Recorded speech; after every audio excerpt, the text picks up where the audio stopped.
आप सभी महानुभावों का हृदय से वंदन अभिनंदन। हमारे क्षेत्र के जन प्रतिनिधि श्री गजेंद्र भैया का हृदय से वंदन। इस दुख की बेला में आप मेरे और मेरे परिवार के साथ शामिल हुए, आपकी सकारात्मक और संस्कारों की सोच को दर्शाता है। धर्म, अर्थ, काम और मोक्ष, हम जीवन के 4 अंगों को लेकर चलते हैं। मेरा ऐसा मानना है कि मेरे पिता का जीवन एक ऐसे जीवन की शुरुआत जो धर्म के साथ हुई, अर्थ के साथ सदी रही, कर्म में समर्पित रही और अंत में मोक्ष में परिणित हुई। इन चारों पिलरों को, इन चारों जीवन के स्तंभों को मेरे पिताजी ने बहुत ही संजीदगी, बड़ी सादगी पूर्ण तरीके से जिया। मैं हमेशा तो सोचता था कि हमारे अंदर विचारों का निर्माण कैसे होता है। हमें जीवन में किसी मोटिवेशनल स्पीकर की आवश्यकता नहीं है। हमें जीवन में कोई बड़ी बड़ी किताबें, बड़े बड़े दर्शन शास्त्र पढ़ने की आवश्यकता नहीं है। अगर आप खुद अपने माता पिता के जीवन को बचपन से पढ़ना शुरू करेंगे तो उससे बड़ा ग्रंथ, उससे बड़ा वेद, उससे बड़ा उपनिषद शायद से हमें नहीं मिलेगा। ये मेरा जीवन का 44 वर्षों का अनुभव रहा है। पिता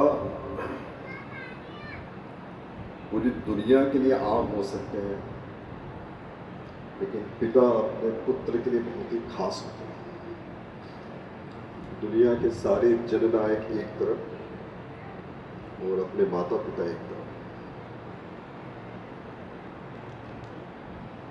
बचपन में मैं उन्हें हमेशा देखता था, तो यहाँ पे उनके कई मित्र बैठे हुए हैं। मैं नाम लेना चाहूँगा, बंसल परिवार से सुरेश जी बैठे हुए हैं, सुरेश अंकल बैठे हुए हैं, मनोज भैया बैठे हुए हैं, विठल मामा बैठे हुए, रुपेश भाई डाबरिया के पिताजी रामेश्वर अंकल बैठे हुए। ये इनके एक पुराना सर्कल रहा है।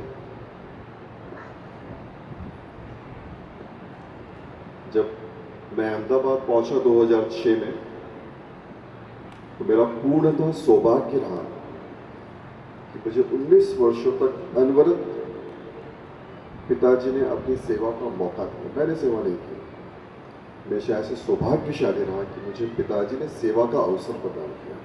बहुत ही कम पुत्र ऐसे होते हैं जो अपना जन्म स्थान छोड़ने के बाद उन्हें अपने माता पिता की छत्र छाया इतने लंबे समय तक मिलती है। मेरी बच्चियों को एक शिक्षक की तरह उन्होंने गढ़ा। मेरी बच्चियों ने, जैसे अभी उनकी भावनाएं व्यक्त करी, मेरी बच्चियों की वो द्रोणाचार्य की तरह काम करते हैं।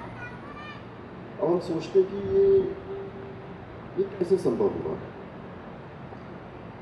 व्यक्ति का ऑब्जर्वेशन जो होता है वो जितना सटीक होता है, उतनी ही तीव्रता से वो व्यक्ति दूसरों की व्यक्तित्व से, दूसरों की पर्सनालिटी से सीखना शुरू करता है। कर्म की परिभाषा मैंने अपने पिताजी से सीखी। सुबह 4 बजे उठ के, मुझे याद है नर्मदा स्पाइसेस, नर्मदा कॉटन की शुरुआत हुई थी। अंकल आप सब लोग 4 बजे उठ के जाते थे और रात को 12 बजे आते थे। इसलिए मैं हमेशा पिताजी को बोलता था कि पिताजी, मैंने आपको शब्दों में कभी नहीं जाना, मैंने आपको हमेशा कर्मों में जाना। मेरे मन में बचपन में जिज्ञासा रहती थी कि ये 4 बजे उठ के चले जाते हैं और रात को 12 बजे आते हैं, जाते कहाँ हैं? क्योंकि माँ तो अपना प्यार, अपनी भावनाएं शब्दों के माध्यम से हमें व्यक्त करती रहती थी, लेकिन पिताजी को कभी जानने का मौका नहीं मिला। तो एक कहावत होती है कि जब आप खुद पिता बनते हैं तो आप पिता का दर्द समझना शुरू करते हैं। कहते हैं ना कि अनुभवों की पाठशाला पे बड़े होकर हम पिता का दर्द समझे पिता होकर। जब मैं खुद पिता बना तब मुझे एहसास हुआ कि पिता, कई सारे पिता बैठे हो, उन सारे बच्चों से निवेदन करना चाहूँगा कि पिता जो होता है वो इस संसार में एकमात्र ऐसा व्यक्ति होता है जो बच्चों के जन्म के बाद ये सोचता है कि इसका जीवन यापन कैसे चलेगा।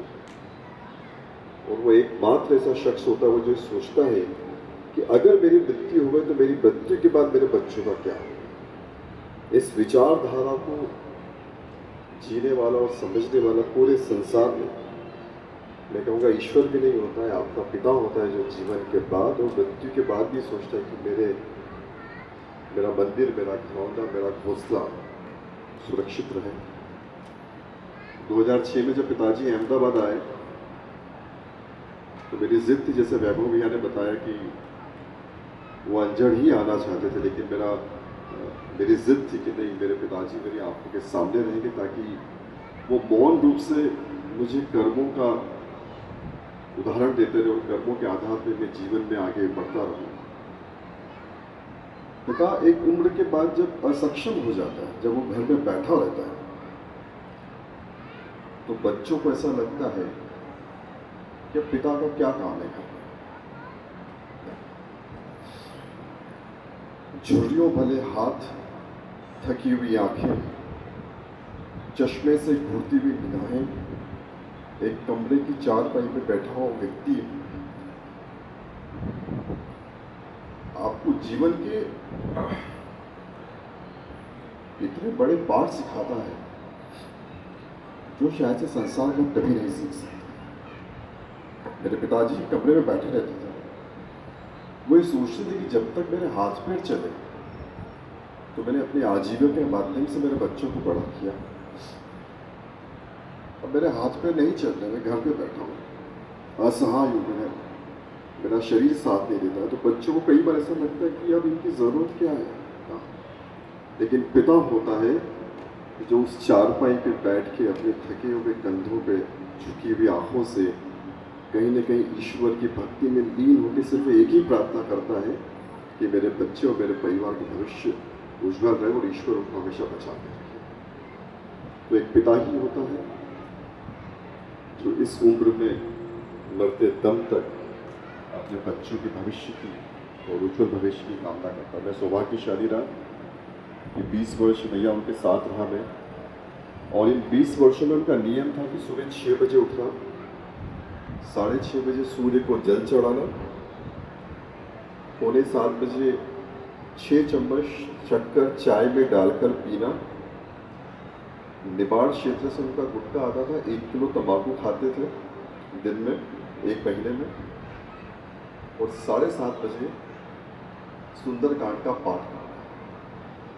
अनवरत मेरे घर के अंदर 20 वर्षों तक सुंदरकांड का और रामायण का पाठ होता रहा।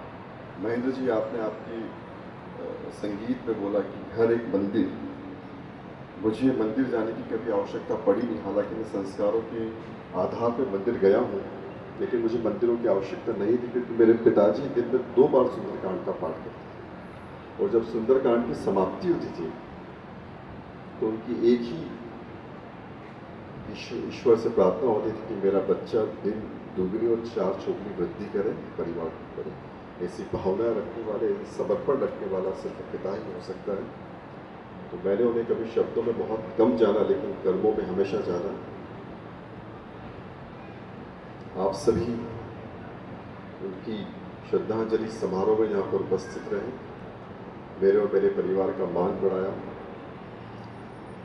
कहीं दूर बैठे हुए पिताजी देख रहे होंगे, उनकी बेहद इच्छा थी कि मैं इस भारतवर्ष में विनोद कहीं भी रहूं, लेकिन मेरा अंतिम काम, अंतिम क्रियाक्रम निबाड़ क्षेत्र में ही होना चाहिए।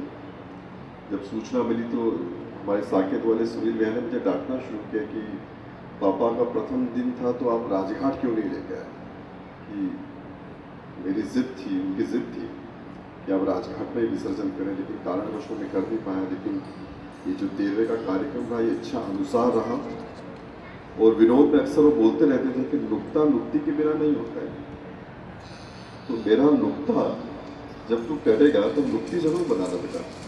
और मीठा बहुत पसंद है तो मीठा भी बनाना, क्योंकि मेरे लिए जीवन एक उत्सव की तरह रहा, मृत्यु एक उत्सव की तरह रही। 80 वर्ष मैंने अनवरत 4 पीढ़ियों को देख के, बिना किसी बीमारी के, बिना किसी डॉक्टर से कुछ इंजेक्शन लिए, दवाई लिए, बिना मैं इस दुनिया से जब जाऊंगा तो मेरे मृत्यु का उत्सव होना चाहिए। और एक गाना हमेशा याद रखना, मैं रहूं या न रहूं, कि तू जहाँ जहाँ रहेगा मेरा साया तेरे साथ होगा। और उसके एक अंदर की एक लाइन हमेशा मुझे बोलते रहते थे कि मैं अगर बिछड़ भी जाऊं तो मेरा गम मत करना।